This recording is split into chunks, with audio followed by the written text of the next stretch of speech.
What's up, everybody? Welcome into the Wednesday Hump Day edition. What's up? What's happening, man? A lot going on, right? A lot going on. And we got a lot of places to go today, but something I just saw on Twitter, I'm going to bring up immediately.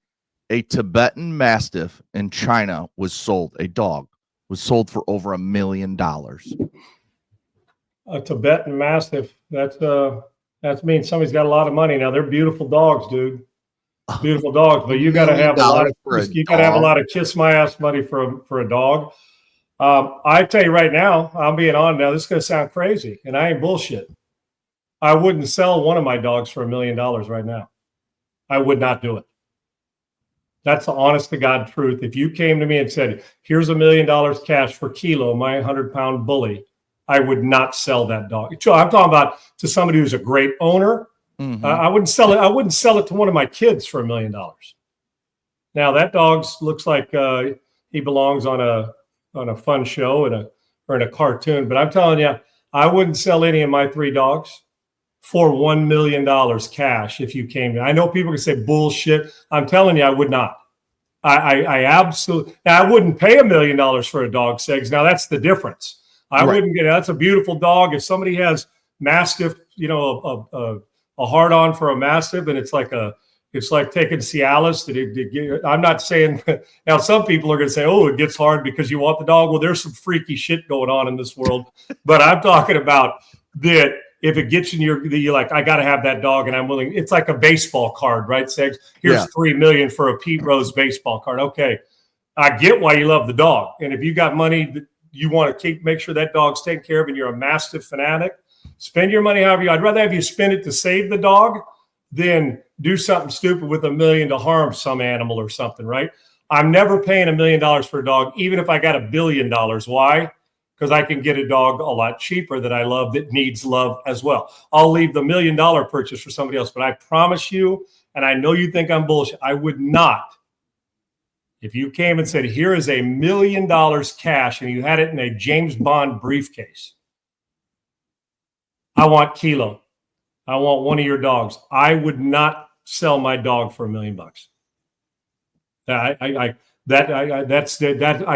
You could buy the house. You can buy whatever the hell you could buy my right nut for $1 million if you want. I got 2 of them, I think. Okay, but you ain't getting my dogs for maybe. So I've been told. All right, here. You want a finger? I can operate with 4. I can still grip a golf club. You could breed your dog and sell the puppies for $1 million each. That sounds like a good deal. Well, and maybe that's their plan. You know what I mean, Segs? I don't know. But I am not selling my dog for $1 million, and I'm sitting here. Test me. If somebody wants to say, "Sean, you're bullshitting," come on, test me. I'm easy to find. You test me. You send me right here on this comment. Say, "I got it. Show me the cash, and I'll offer it." And I can probably tell you right now that I can guarantee you're wasting your time. I wouldn't do it. Now, on the other side, I think you're a nut job to spend $1 million on a dog. Yeah. But I'm okay with that if you're keeping that dog safe. So I know, Segs, because if you had a puppy for $1 million, you're selling that bastard for $1 million, even though I bet you loved it. See ya. Yeah, and we don't have a dog right now. My wife's allergic. A couple of the kids are allergic to stuff.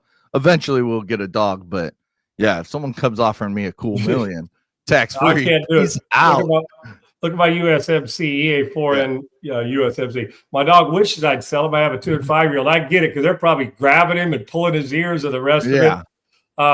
So yeah, man, I wouldn't do it, Segs. But that's a beautiful dog. But for $1 million, damn, that's loving a dog right there. So, but I ain't the one. But I ain't selling mine, any of them, for $1 million.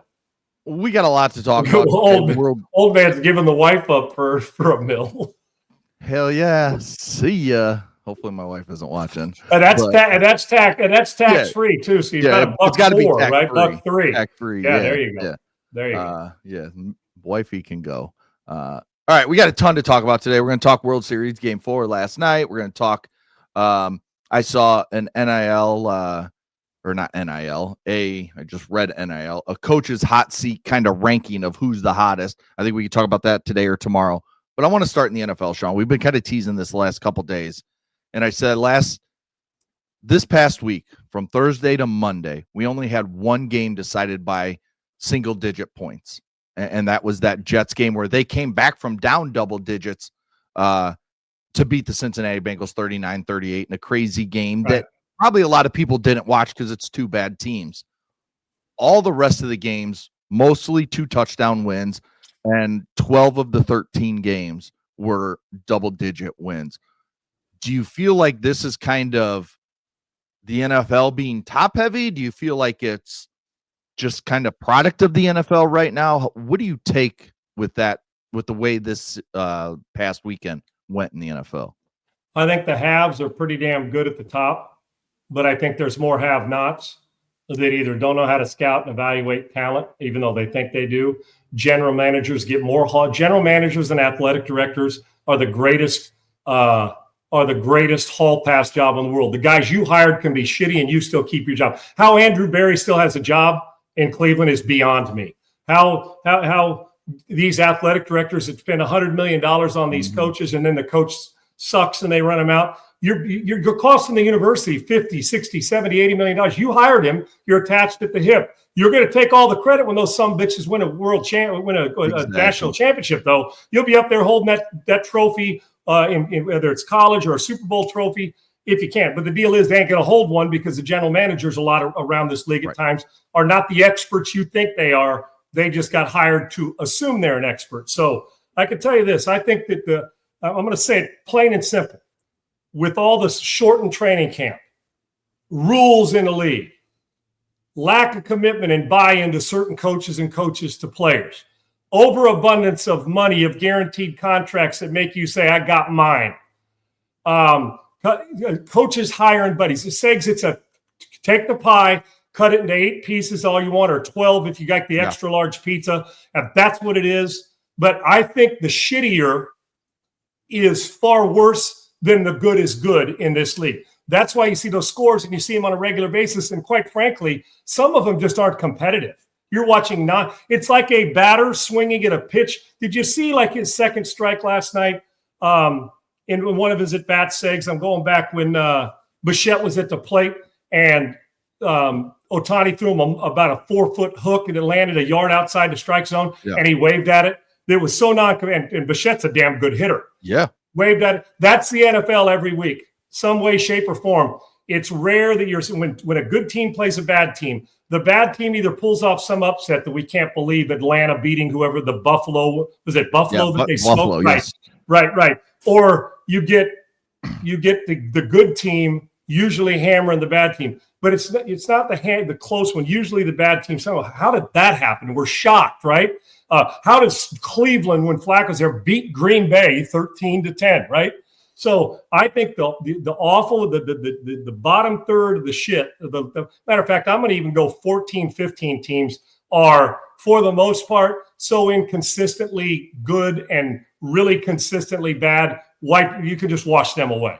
And then you get the top-heavy teams. And then there's that second tier where sometimes they're good and sometimes they're not, yet they're playoff contenders, and we still got them in a Super Bowl run. Look at Buffalo. And this is not – listen, I love their fans. I'm a huge Buffalo Bills fan. But when you just look at the raw data and who they are, they've got a great running back, a great quarterback. They haven't beat anybody. They've not beat anybody this year. And we still got them as they're one of the – and I know it's because Josh is so good. And they've got Cook who's playing well. They've got some veteran players. But my point is, if you're just judging the body of work this year, you're looking at Buffalo saying, how are they any more impressive than somebody else who's if it was somebody we didn't like beating those teams, you know what we'd say, Segs? If it didn't have a Josh Allen who's a great player, you know what we'd say? Or the constant love of Buffalo every year, we think this is the year. You know what we'd be saying? Oh, I'm not giving that team any credit. They ain't beat anybody yet. If it's the NBA early season and you beat 4 hacks and aren't going to the playoffs, you're not going to give any team credit for beating 4 hacks, right? Now, you'd rip them to death if they lost 3 of those 4 games getting beat by bad teams. I think the league is shittier. I think the training camps are worse. I think the attention to detail is worse because training camp is shorter. You go to training camp now to get out of training camp. You really do. Instead of grind and get it done. And, well, Sean, does that matter? Yeah, it does matter. Because you watch these teams and you're like, that mistake wouldn't have been made if you'd have been in camp a week longer or had been able to go 2 days in pads. So I think it's all that, Segs. I do. And it's just everything, the instant gratification, quit on this guy, put this guy in, do this, don't tackle. And I'm going to tell you what, football's tackling is awful. The two things, bad tackling and offensive line play in this league, I'm talking about on the whole. Not the good ones. No, I'm not talking to them. So if you're offended, think I'm talking to your team, then know the room and understand what I'm talking about, because I do know about this. Mm-hmm. Offensive line play in this league is just overall, Segs, is absolute dog shit. Could I do it better? Absolutely. Well, Sean, could you do? No, I couldn't. But I damn well tell you, I could keep them in protections better to protect the dog shit and actually put some cologne on it for a half if I need to. But the offensive line play, defensive lines are so much better overall. Well, part of that's the training camp thing. You cut training camp, you cut the physicality. Technique and physicality. Of course you do. And then we got the rules that limit physicality. So finesse hangs around, but then we don't call it as bad in the postseason, and the physical teams rear their head and beat the finesse teams because we finally let them play like we do in the NBA playoffs. In hockey, we get to thump a guy a little more. We let a guy take an elbow to the rib cage in basketball a little more. It's almost like they put a mandate out, let them play at the end of the year. Yeah. At the beginning. So all that come into one, listen. If you wanted to get an enema or a prostate check, last Sunday would have been the day to do it watching the NFL. Because you would at least had a little thrill a minute because somebody went one knuckle deep. Here, I couldn't even find anybody to go one knuckle deep, and I have to watch the doggone trash they're throwing us on TV. Yeah. And I know what some trash and throwing interceptions felt like. I've thrown a few in my day, so I get it. But the constant, it was awful. It was Alabama versus Tennessee Chattanooga 50 times last week. Yeah. That's what it was on Sunday. It's exactly right. And someone just pointed out, or Dr. J just pointed out, the Falcons made Miami look like a physical team. You talked about the Falcons beat the Buffalo Bills a few weeks back. Then they come, yes, Michael Penix didn't play, but you still had Kirk Cousins, who's probably a starting quarterback in this league somewhere. If he was just open to play anywhere, if he's a free agent, he's already starting for the Jets or somebody else, right? Exactly. Yes. So Miami comes in and beats the shit out of the Falcons. It's just the NFL just continues. It feels like every year kind of make less and less sense. And, and anytime we mistake the Miami Dolphins for a physical team is when football's at its lowest. Yes. Okay. You did something wrong. So just a bad slate. We'll see what happens this weekend. But we also had some news. And remember, here in a couple seconds, I'm going to ask you who your MVP is. I know who mine is. But Aiden Hutchinson, we've kind of mentioned him a few times over the last few weeks being really good on that good Detroit Lions team. He gets paid today, a 4-year extension, $180 million. That's $45 million a year, just below, was it Miles? No, not Myles Garrett. Who was the last guy? Micah Parsons. Got $46 million. Aiden Hutchinson gets 45, and then you've got Myles Garrett's in there at about 40, and somebody else is in there about Trey 43. Hendrickson, both all those guys come in. All those guys, yeah. So, good move by Detroit, obviously, keeping your best defensive player. Great move. And the one thing about it is, Figs, we pay people to get sacks. That you get paid. If you're an edge rusher and you haven't tackled a guy in a month and a half, but you can tackle the quarterback on a sack, you're getting paid. Yeah. Now, here's where Hutchinson comes in. The guy's a two-way player. What I mean by that, not two ways on the other side, is that if you're going to try to get physical with him, he's either quick enough to get around or physical enough to handle his own against guys that are bigger than him. Right. And he's finesse and got enough moves. And Segs, he doesn't know how to play yet. The guy is still, remember, he missed some time last year. This guy's still in the infancy of his career. Wait till he actually learns how to play 5 years from now and more techniques. And I mean that as a compliment to him, meaning you're not only paying him on potential, you're paying him on the production you've seen in very short career, but a really productive one. No problem paying him. When I get physical and I get defense and we complain all the time. Oh man, the offensive line's got to block. Then why do you get rid of guys that can block? You got to sign those cats and the Anthony Munozes of the world, and you plug them in and you deal with it until they can't play anymore. Same thing on the defensive side with a guy like Hutchinson. Your best players you have to keep there. Because what you do, if you let a guy like that walk eventually and you don't extend him, Sigs, all you're doing in your next draft is trying to get up high and get a guy like him under a rookie, yet the rookie's going to take 3 years to get to him, and you'll be lucky to be that. These guys don't just land in your lap. We're fortunate. Karlaftis guys, Myles Garrett, both of the names you just mentioned, TJ Watts, we're pretty fortunate. We got a Micah Parsons. We got a group that might be the deepest good position in the league for at the top 6, 8 or 10 of those guys that are hell. Hendrickson's really good player, and you're not even putting him in your top 5. And we're leaving out Max Crosby. Shit, you're talking that's a great group. So when you get guys like that, that's why I'm sure the Raiders have been tempted to trade him, but not tempted enough to get rid of a guy who is a fixture, because you're just going to have to find somebody to replace his ass, and you don't want to do that. So I think this is not only a good get, it's a great get that tells me Detroit's organization's committed for the long haul, and that they know that all the finesse stuff we talk about on offense and the ability to run it, because their offensive line is really good. So they've got both finesse and physical.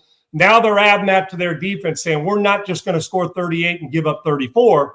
We're going to score 38 and give up 18 and still kick your ass with our defense. I think it's a great commitment, sends a loud message to your players, and also tells the organization we're not just this isn't Detroit just a fly-by-night type operation. We are committed to long-term success. I love it. I love it. Yes, and Parsons, Mike, I didn't mean to interrupt. Mike Parsons does struggle against the run, and that's the one name. We mentioned TJ Watt as well. I did. We put him on the list, but he's a guy who the contract, will he get it? The injuries and the red Pittsburgh's defense right now.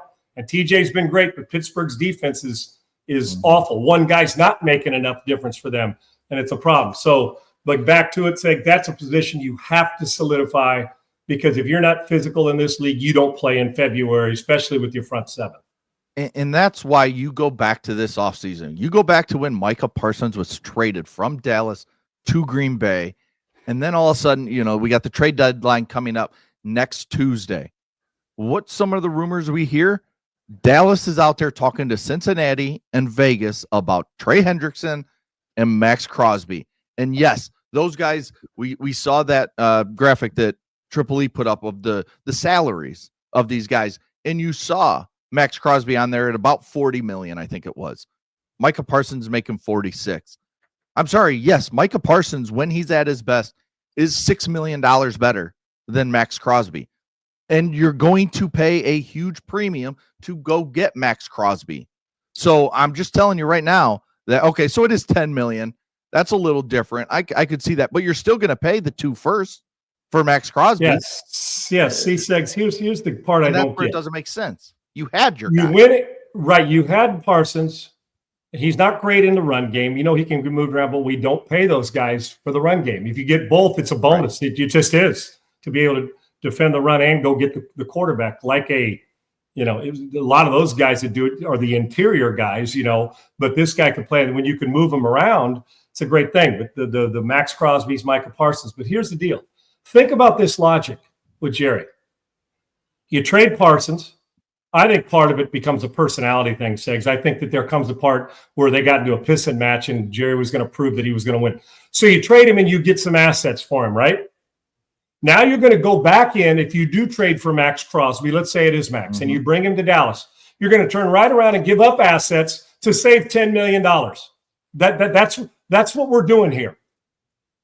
So that's what you're doing here. And the very thing, we get assets for him. What a gig down the road. This is a big win for Dallas. Well, it's not going to be a big win because you're going to get a guy who, if I'm not mistaken, a tad older than Parsons, Segs on the 2 thing. years. Hasn't he been in the league a couple years? Okay, there you go. And 26. So you're going to go, right. You're going to go get a guy 2 years older who's a great player. I love Max Crosby, and I hate that my Raiders would lose him. And you're going to get rid of Parsons. Max probably a little bit better in the run game. Not probably, he is. I'm being a bit facetious. Yet, but Parsons is about as good a pure pass rusher as we have in the league. He's just built for it, right? So you're going to save the money, get rid of some assets you got, and have to add an asset and go give up a couple number 1 to get Max Crosby. So you're right back where you started. You're right back where you started. Yeah. Oh, but I saved $10 million. Would you stop? Would these people stop saving $10 million? I can move the money around any damn way I want when it comes to salary cap after I get the guy into the deal. So it just sometimes the logic, which goes back to our first conversation on this show today. Why are teams so bad? Yeah. Why, you watch the Cowboys defense play every week? There you go. It hurts your eyes to watch them play defense. Who's your NFL MVP right now? Well, I know it's going to end up being a quarterback when the season's over. I'm just telling you it is. Yeah, and you and I both know that it's going to. Matter of fact, you probably right now go 5 quarterbacks, and the one guy who right today is the MVP in my mind is Jonathan Taylor. He just is. I think offensively. Now it changes week to week. 2 weeks ago was Baker Mayfield for me.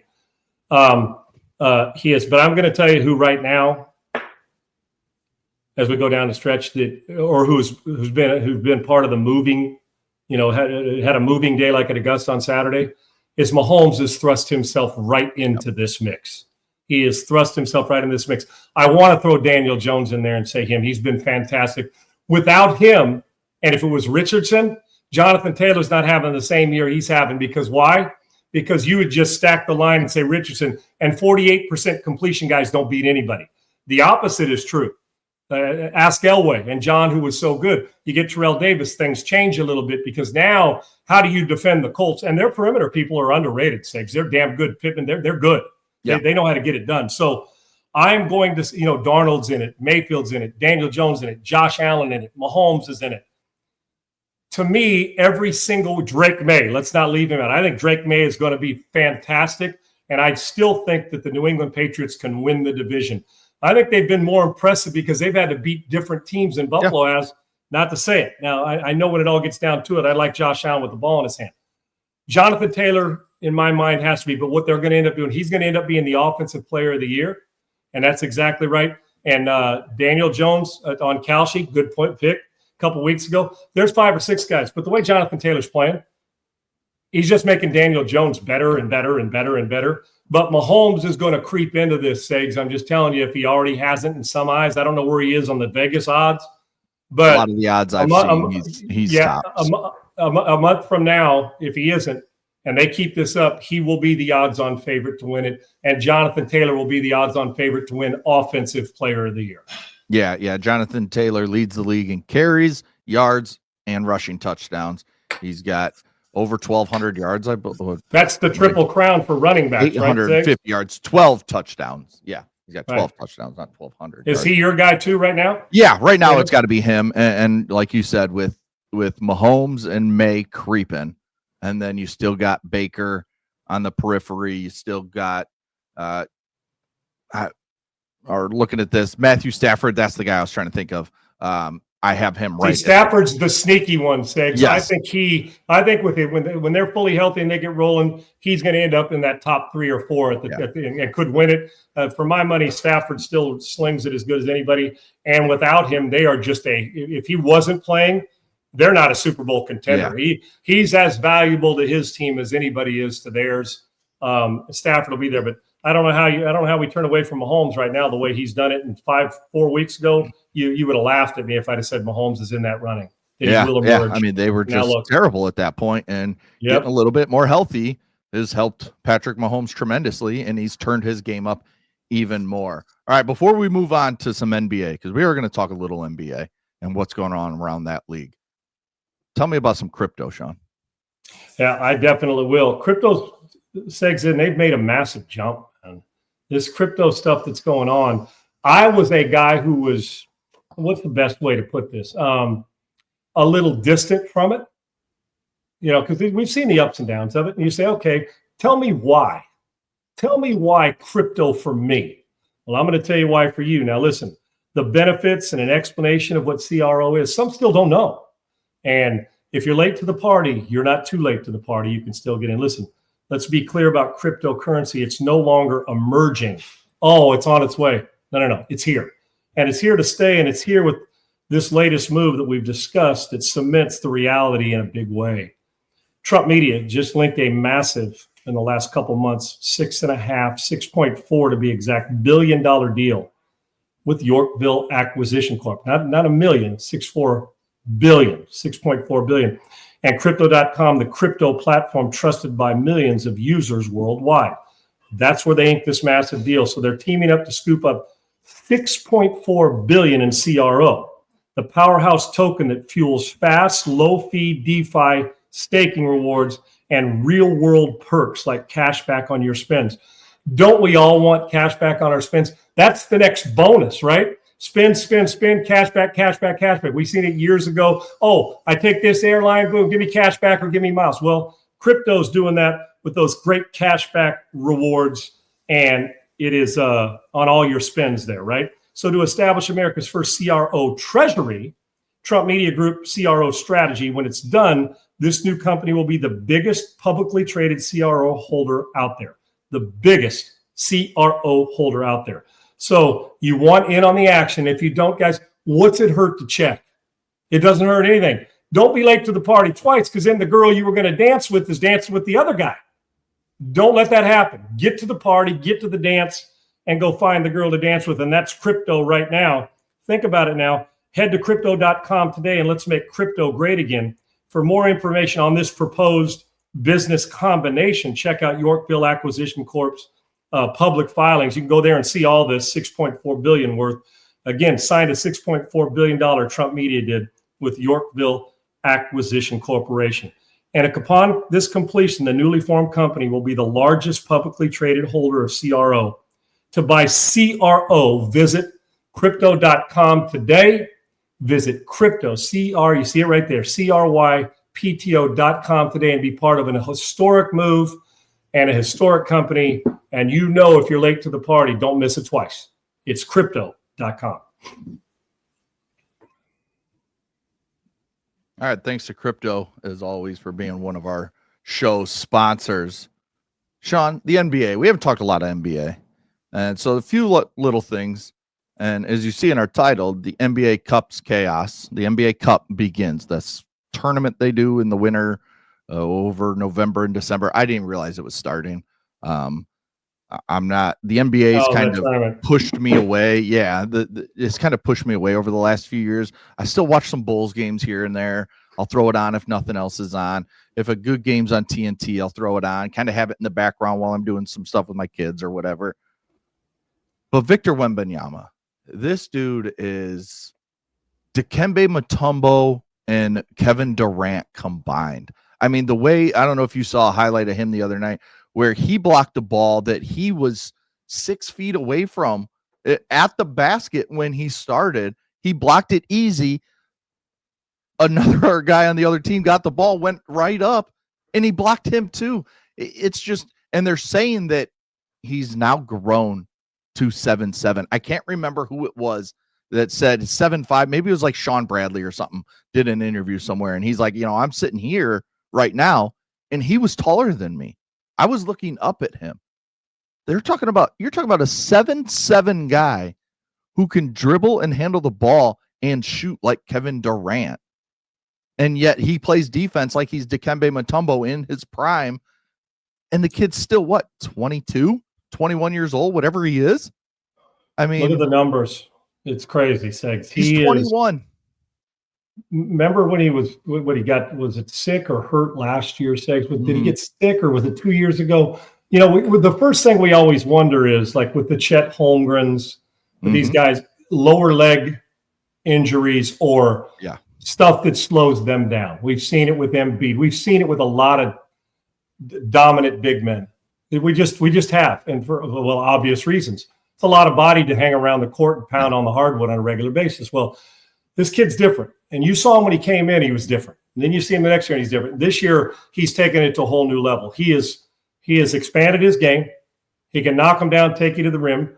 The only thing left for him to do is even get a little more physical, right, Segs, when he continues to add weight. Yet, if you can't cover him and you can't get in front of him, you can get to the rim or do whatever you want. You can't stop him. You can't get physical with him if you can't get near him. The guy, and my favorite thing is the commitment on the defensive end to be a guy who's not just scoring on the other end and it's 4-on-5 on this end, which to me is a true superstar. That's the guy I'm looking for, the commitment on both ends. He's a fantastic player, seems to be a great kid. He's elevated. He's must watch. And I'm with you, Segs. Listen, I growing up until I was 50, 45, I'm still growing up, I guess. To me, the NBA, I couldn't miss it. Now, there's so much I didn't want to miss it. Every day I had to watch. And then all of a sudden, with the damn mask shit and all that, it crept in, and then all the race bait, both sides, the constant nonsense, and all the stuff crept in, telling you what you had to do, and creating divisiveness. I hated it. And I got to the point where it's like, I love the talent, but the gimmicks with these in-season tournaments, what happened to playing 82 games and the best get in, the others go home? Why? And goes back to load management. We want to prevent teams from load management. Well, we did that by gambling away this load. That's what we've done. Mm-hmm. Just now that we're gambling away and the mafia is involved, can we get rid of this stuff? And if this play in at the end where you're giving another team a chance, screw you. If you haven't done it in 82 games, you don't get a chance to do it. Right. And I'm playing. And who in the world's hanging a banner for this tournament? It doesn't even it's not like you're, okay, you want to really go gimmick? Then the winner of this crazy ass, it's like a college basketball preseason tournament, that we go in Hawaii. Guys are wearing Lays and Hawaiian shirts as broadcasters. We're doing it. Then let the winner be they get an automatic 5 seed or whatever, or 3 seed in the playoffs. If we're going to go gimmick, go all in. Yeah. I can't tell you how this tournament works still to this day. And, we talk sports. Oh, I have no clue. And I didn't even know who won it until Triple E put that graphic up. And they're hanging banners. Shame on you guys for hanging banners with this horse shit. Are you kidding me? And then I watched, we'll get to it, Giannis take 19 steps, and we call this good basketball. This is not to take away from great athletes. The rules and all the stuff are actually unfair to the athletes because they get away with it. And so we all assume they couldn't play back when Bird played. I hate that conversation because guess what? Wembanyama could have played then. Okay. Yeah. Just like Steph Curry could have, just like Larry Bird would be kicking your ass today with these rules. Matter of fact, he'd probably average 40. Okay. Yeah. And laugh at you while he's doing it. So the crossover were old versus young with stodgy old guys who say that guy couldn't play. Of course he could. Some couldn't. Some couldn't handle 82 games. When Jordan's playing 80-plus games 10 or 13 years, and then in his last year playing 82, fuck load management, pardon my French, but I'm tired of it. And then we get the mafia end of load management, you owe debts and the rest of it. It's nuts. Now we got these gimmicky, what happened to – so what's next in the NFL? Are we going to copy them? That you didn't make the playoffs, but we're going to give you a chance in a round-robin tournament, 2 extra games for 2 more teams to be added. Are we serious? We already added a team to the playoffs for the NFL. Thank you. Thank you. Oh, thanks. Yeah. Don't count it now. The more the merrier, right? Let's just keep adding money and adding games. The NBA, this tournament, I don't understand it. I don't care about it. You shouldn't have to tease me with a tournament to get a guy to play harder. And here's the catch. Isn't there $1 million pot per player to win this thing? It's something like that. I think it's $1 million per player. If that's the case, if I'm not wrong, I don't want to misspeak. So we've asked these guys who are we're trying to prevent load management because they don't want to play in certain times, or we're trying to guard against tank for Wembanyama type stuff, right? So they don't want to play, so you can't tank them.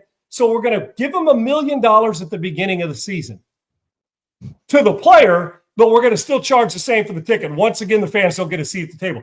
The gimmick, the refereeing, the gambling, the load management, the bullshit, the player empowerment that everybody that they run the organization, that the organization actually doesn't. And you're talking from a guy growing up. I didn't play high school. I took football until I got to high school. So football, I loved it and I watched it, but it was basketball and baseball for me. And it was all the way through. Even when I was playing football, I wanted to watch basketball and baseball more than I did football. All the way through my NFL career. And here we are now. At times, I can't even stomach it. And I don't do morning drive here anymore, but I'll tell you one thing. You watch basketball every day because you can cover the team. Now I'm watching basketball on my terms. Yeah. On the teams, like I want to watch Wembanyama, I want to watch a Laker game, I want to watch Shai Gilgeous-Alexander.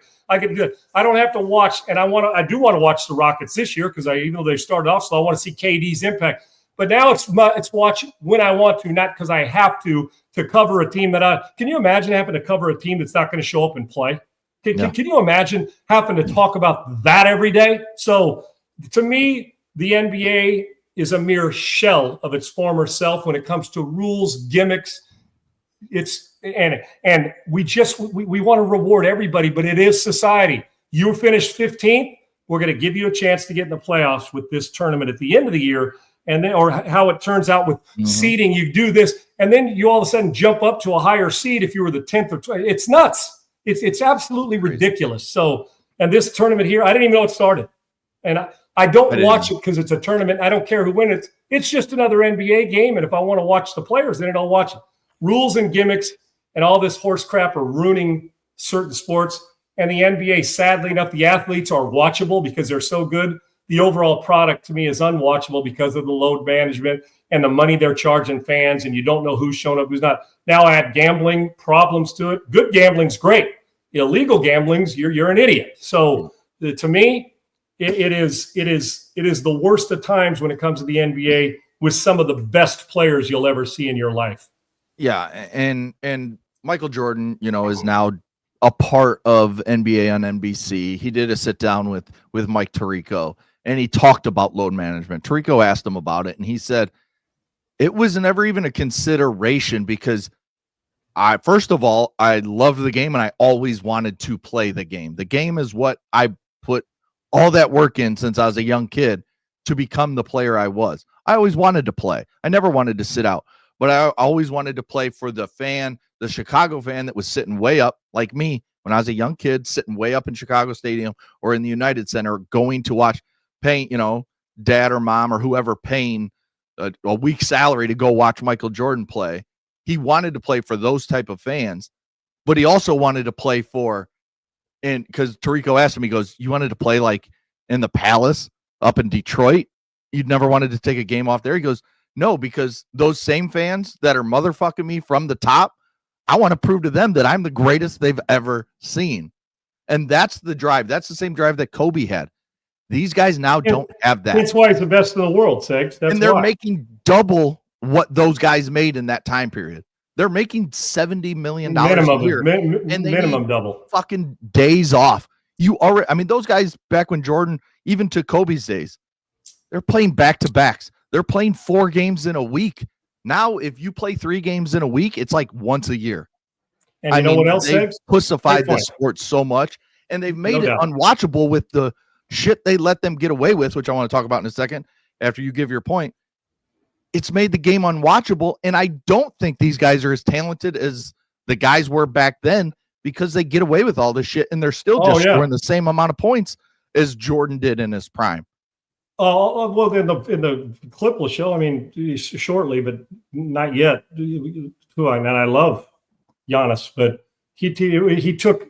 You could have called 4 travelings on one play. It's nuts. So with this too, Segs, about this, I can't ever remember. Now, like when Kareem Abdul-Jabbar, who battled migraines a lot, like Game 6 of the Sixers when Magic played center, went 42-15-7. Battling migraines. I get that, dude. Sometimes you just can't go. Yeah, but I can never remember. Yes, I can never remember a time when I was 8 and watching Dave Bing and Bob Lanier play, or however old I was, to watching Walt Bellamy and Sweet Lou Hudson, to Walt Frazier and Willis Reed. Hell, Willis Reed came back and should have been in the hospital with the doggone cast on. Okay, walked back out. We got guys getting carried out because of cramps, being carried out like in a chair. Are you kidding me? Are you kidding me? And he probably squatted to pee while he was at it. Anyway, whoever that, I can't even remember who it was, but not that squatted to pee long, because wheelchair. Yeah, crazy enough. I know plenty of dudes that seem to squat to pee now too, just on a normal middle of the night thing, which is, to me, I don't get it. But I digress, Segs. You don't call them dudes, you call them whatever, right? Well, yeah, whatever. But for me, I can't remember a time when I said, man, I'm going to a basketball game. I hope Magic plays tonight. Right. Never had to ask that. I can't remember going to a game and saying, man, Larry Bird's coming to town to the Forum when I was in college. Mm-hmm. Robert Parrish. And I got to worry about Charles Barkley when the Sixers or the Sun, or I got to worry about Chief Parrish taking a night off. Well, I wanted to see him. I want to see the full Celtics versus the full DJ. And I want to see it all. Yeah. Oh, no. They played 4 games, and they played a rough one last night and went to overtime. Got to give him a night off. You get paid for 82. If you're healthy, you should be playing 82. Can you imagine? And I don't want to hear one son of a bitch say, well, they only play 17. They don't play 82. Yeah, well, guess what? Those 17, one of those games is equivalent to about 15 to 20 NBA games. So save it. Okay. And I have nothing but respect for the Barkleys and Karl Malones, the guys who beating and pounding on each other and doing. I love them. Shaq, I get it. But those guys hate it too because Charles wasn't taking time off, and neither was Shaq unless they were hurt. It just drives me nuts because you didn't have to worry about those guys. Get paid for 82. Can you imagine if we get to the point? We're seeing a little bit of it in baseball, which bugs me. Can you imagine Josh Allen? Okay, think about the year Aikman took 11 sacks from Philly and got hit about 30 more times. Right. Not hurt, but beat up, coming back the next week and saying, Jimmy, I need to take this week off, man. I need it off. Well, what's wrong, Troy? I'm tired, and I still got a little scar under my chin from that ass whooping I took by Seth Joyner and Reggie White and Pitts and Jerome Brown. And when I played Philly, you know what I'm saying, Segs? Yeah. Can you imagine Derrick Henry? Don't touch my money. I'm going to sit out, but don't touch my money. And we should get to a point. So you want load management day? Good. Then that paycheck goes to charity. You don't get your paycheck. So watch how quickly that load management ends, dude. Hey, you want a game check? You need a day off. You're not hurt. You can't prove it. You're not sick. Oh, well, that game check's automatically donated. Oh, hell no. All of a sudden, my hammy feels better, and I'm no longer tired. So I'm not, Sean, the game's changed. The game hasn't changed that much. You get paid for 82. And you know what? If you're able to play 82, you better get your ass out there to play. I'm with Jordan. I'm with Barkley. I'm with Shaq. I'm with Magic. I'm with Bird. I think it's weak-ass coward play to sit because you're tired as opposed to because you're injured. Okay? I can't stand it. And I can't stand load management. And if you ain't playing 82 when you're healthy, guess what? Then you don't deserve to be paid for 82. And if that pisses basketball fans off, what do you know? More than you do. Okay? So get to it. It'll end load management. You start taking money away from them, or you start telling them, oh, yeah. Or when the NFL starts doing it, I'm checking out on all of it. He can't play this week, man. He needs a day off because he's got mental exhaustion. Well, get in friggin' line. Yeah. Okay. And Isaiah says that, Giannis is an old school player. He doesn't load manage or anything like that. I just looked it up though. Still, how many times has he played 80 games in his career? Once. How many times has he played 70 games in his career? The first 5 he did. Since then, he's only done it once. So, I mean, this is still, he's out for multiple games. And yeah, maybe it's injuries, but he's never, missed an extended period of time because of a major injury. He's still missing too many games. And let's be real, it's load management part of the time. And we're talking about Giannis.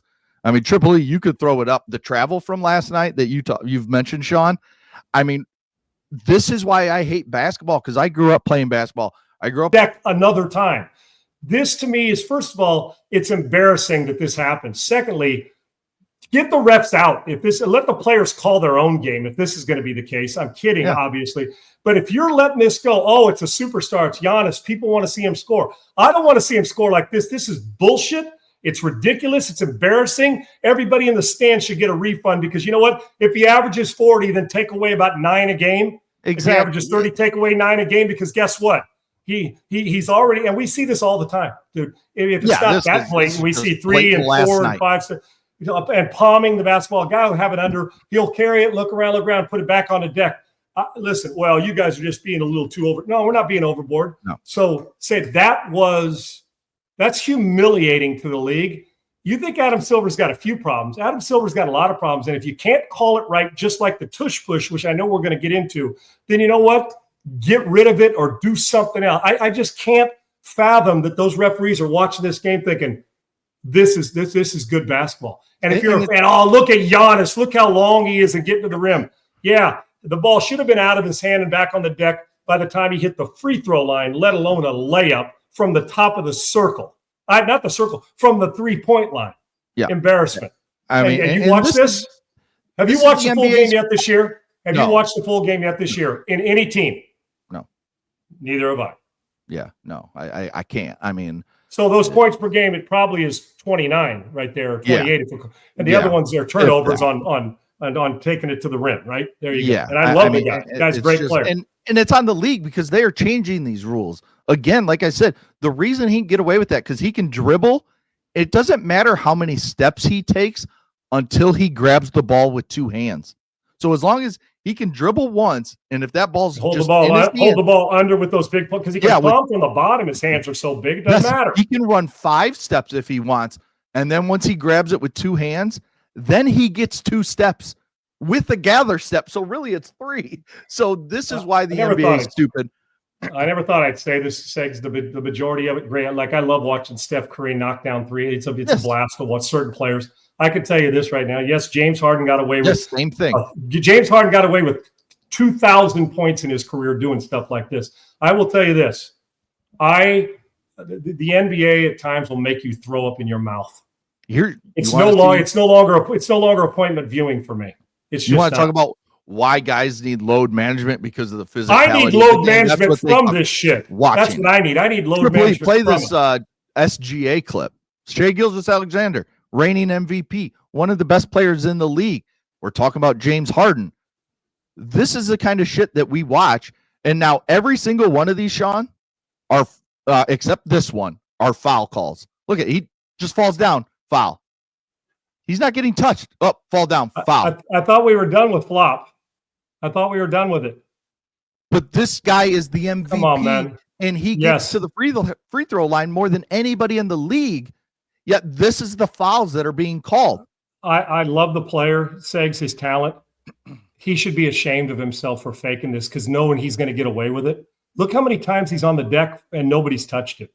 This is why Shaq and Barkley are loved so much because they look at the shit and they call it out immediately, constantly. And they say, when we played, we would have made fun of this guy. We would have ran him off our team. Yes. Because you don't play like this.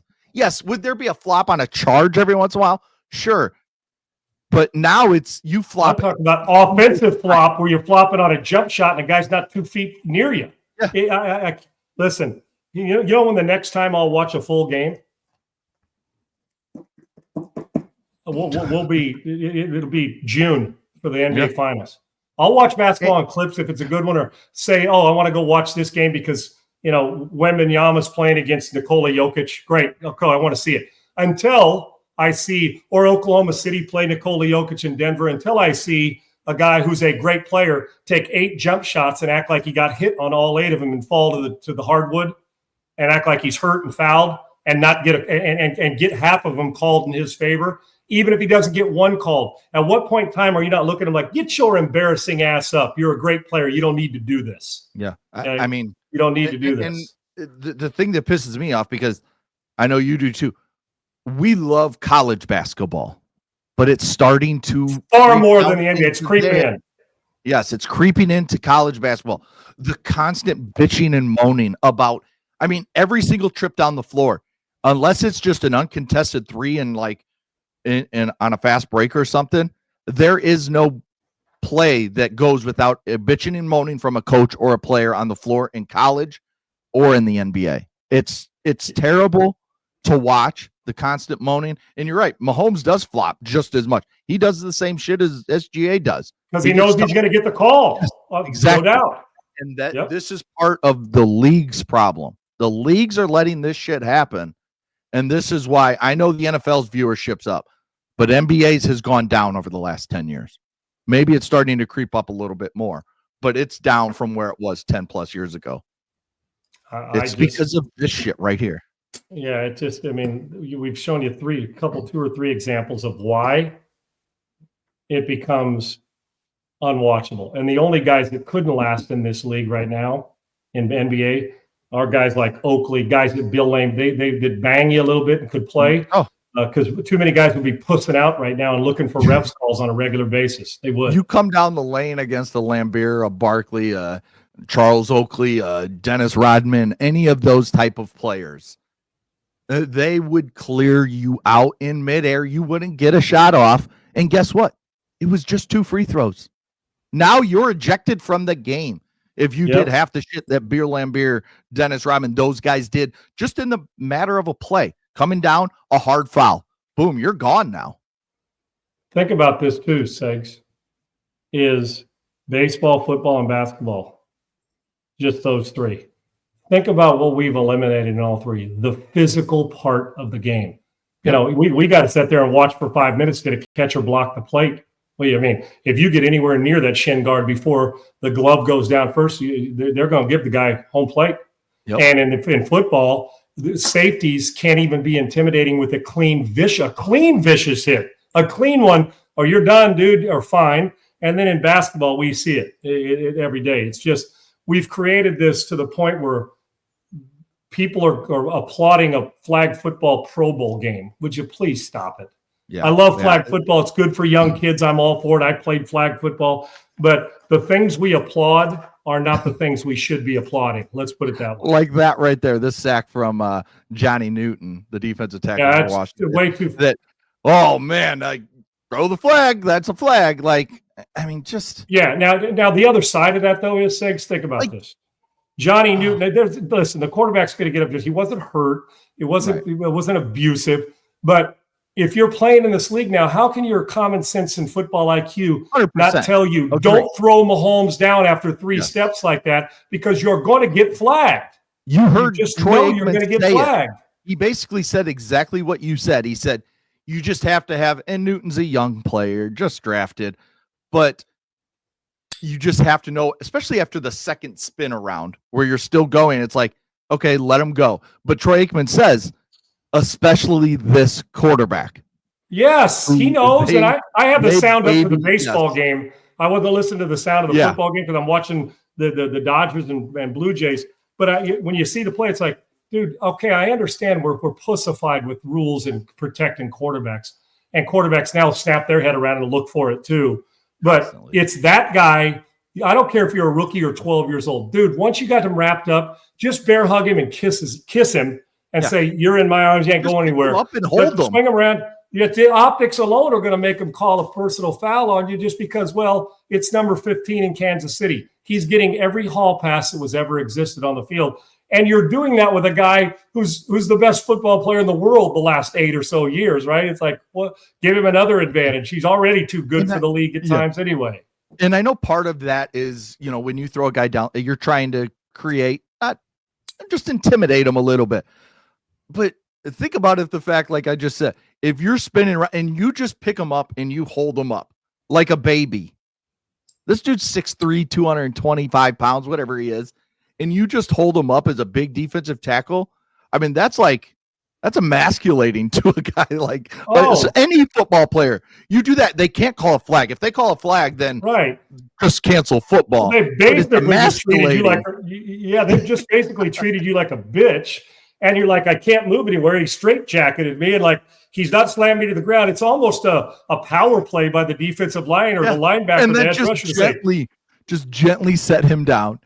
Yes, or take your face mask and kiss him on the back on his face mask. Like, got your ass. And then, but don't do it too blatantly because they'll flag you for dead ball personal foul, right? Yeah. So. But the thing about that is, too, Segs, and you're right about it. It's kind of a really cool power move if you do that. Yes. Bear hug him. And what you do is just treat it like it's, because they can't see, just treat it like you're giving him, the what do they call it when you're got something, boom.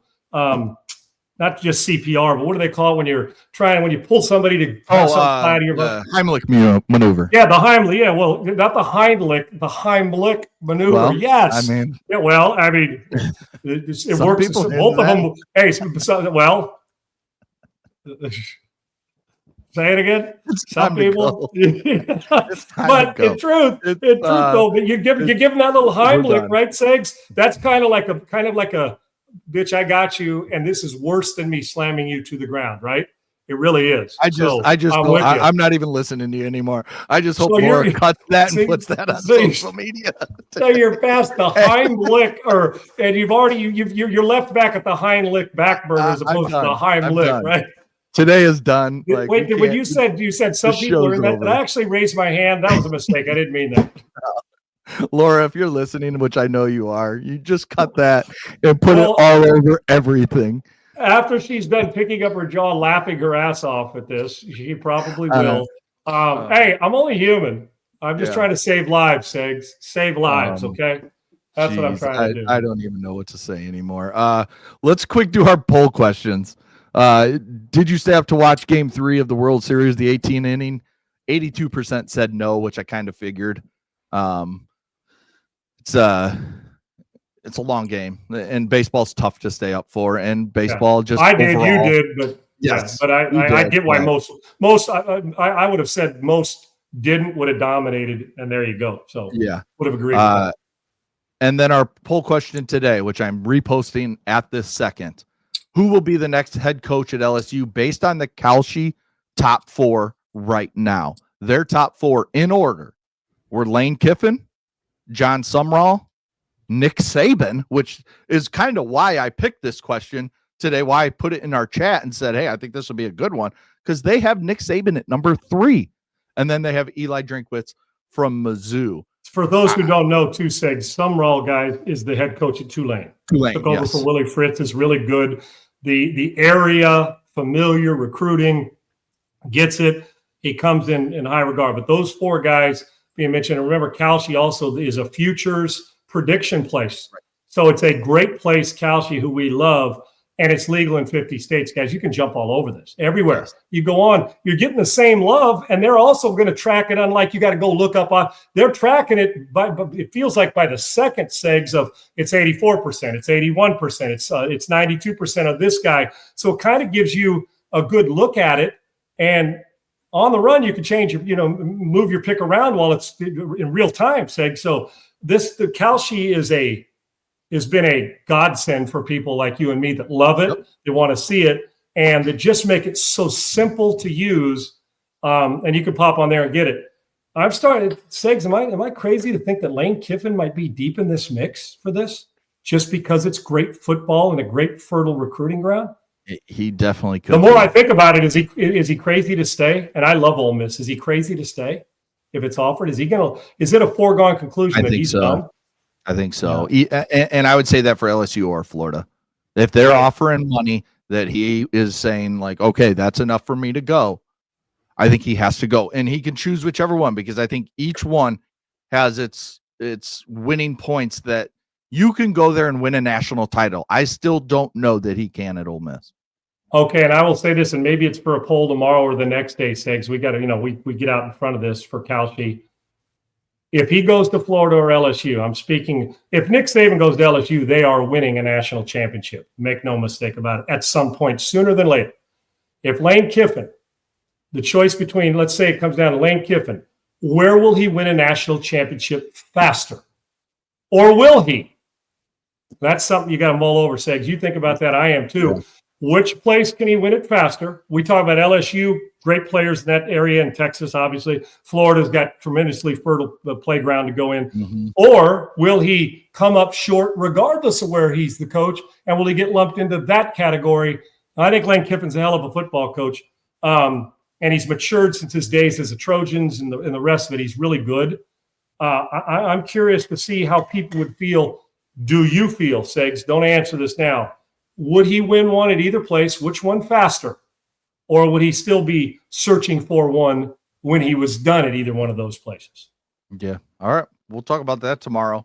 We're going to talk NFL. We'll start kind of looking ahead to some weekend games, see if we have any good games that we think could be good. I do want to talk about the tush push, as you said, and how they're officiating it. Just there's no time spent on. There's no time limit on that, Sakes, because it's going to be every single week we're watching this shit. Yeah, it's going to continue. World Series Game 4 last night. Blue Jays tie it. Shohei didn't show up and pitch as well as we thought he would. Gave up 4 runs, and the Blue Jays were able to tie it. We got Game 5 tonight. Blake Snell versus Trey Savage, the youngster, the 21-year-old, making his another start in the World Series in the postseason. So it'll be interesting to see who takes the lead here. Segs, one real quick before we go about that game last night. See, and you hit it, just like we kind of said yesterday, that our expectations of the guy are so abnormal, meaning right. Ohtani. Mm-hmm. The guy gets on base 9 times the night before, plays 18 innings, the entire game, has the wear and tear. He's got to fight his way through it. He got into this, into the 6th, 7th inning. What was it, the 6th? He got knocked out in the 6th or the 7th? He got through the 6th. He got knocked out in the 7th inning, I think. He got out of the 6th. He struck out a guy, got into the 7th inning. We're sitting here saying, well, he didn't pitch very well. Damn, the dude, after all that, still managed to save a bullpen for a while by getting to the 7th inning after coming to the plate 9 times, and hitting 2 home runs, 2 doubles, walking 5 times, 1 intentionally. And we're sitting here saying, most guys, you know what they'd have got, Segs? A load management day. That's what they would have got if this was the NBA for 2 straight games, not just 1. So while they got beat and Guerrero got to them, and we know Toronto, when they get rolling, they can rake. But in truth, to get to where he got on the mound, Segs, to get into the 7th inning, we don't get guys with 5 days, 6 days rest getting into the 6th inning in the regular season with a pitcher. We call them heroes. The guy went 5 2/3 after he threw a 3-hitter 6 days ago. And now we're saying, that's what I mean. We are so unrealistic. He only pitched into the 7th. Shame on this guy. It just where the bar is a whole. And we had a guy who I like, who's a regular friend on Twitter, say that Ohtani can't shine Bond's shoes. Well, as a guy hitter, and I think that as if it made it sound as if Ohtani wasn't in the team picture. I beg to differ. He's in the team picture. Nobody's arguing that Bonds may be the greatest hitter we've ever seen, power, eye combined. But considering all the stuff Ohtani does, not only is he in the team picture, that may be limited to about 2 or 3 guys, and Willie Mays you may be able to add into that damn thing too. There you go. 100%. All right, so we'll talk about Game 5. That's tonight. We'll talk some NFL. We'll start looking ahead to the college football weekend, and then we'll continue to talk. Maybe find some. And does anybody want the Heisman, Segs? Does anybody want the Heisman Trophy? I don't think so. Not this year. It doesn't seem like it. Nobody wants to run away and hide like we've seen in years past. So maybe we can look into those odds from Kalshi and see who, is there somebody maybe further down the list that you think, okay, here's some good odds. Here's some good future odds. Let's go grab him at $10. Good prediction to jump on. There you go. Yes. We'll talk about that tomorrow as well. Thanks to Tell Laura. your friends to subscribe too. Get subscribe and share with your friends. You're going to get it authentic. And then we love you guys on here. So we'd love you to share it, because we intend to make this the best place for you to get residency for anywhere to go for your podcast as we continue to roll forward. So we're here every day at 1 Eastern, noon Central. We will be here. So check us out. Tell your friends. Tell your family. Tell people you don't like. I don't care. Just tell people. We take them too. We take them all. Yeah. We have an open border for this show. Yeah. Okay. Yeah. It's open. It's open. Now, don't get carried away, or DT may come in and run you out. Okay. So open border on this show. Sean is the Joe Biden of this show. He's opened the your border. ass. See that hat up there? It says MAGA. And see that one says 45 and 47. I don't see one Biden thing in here. I don't have a zombie walking across my doggone my floor right now. So we're gonna end the show that Sean is the Joe Biden and he likes to Heimlich.